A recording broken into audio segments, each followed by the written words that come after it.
عبداللہ بن وہب نے خبر دی، انہیں یونس نے، انہیں ابن شہاب نے، انہیں علی بن حسین نے، انہیں عمرو بن عثمان نے اور انہیں حضرت اسامہ بن زید رضی اللہ عنہ نے کہ انہوں نے پوچھا، یا رسول اللہ صلی اللہ علیہ وسلم، آپ مکے میں کیا اپنے گھر میں قیام فرمائیں گے؟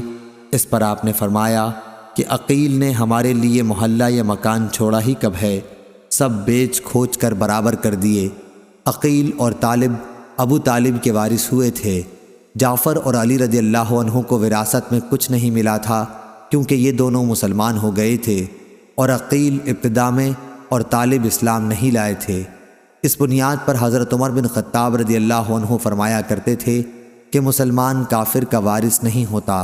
ابن شہاب نے کہا کہ لوگ اللہ تعالیٰ کے اس ارشاد سے دلیل لیتے ہیں کہ جو لوگ ایمان لائے، ہجرت کی اور اپنے مال اور جان کے ساتھ اللہ کی راہ میں جہاد کیا، اور وہ لوگ جنہوں نے پناہ دی اور مدد کی، وہی ایک دوسرے کے وارث ہوں گے۔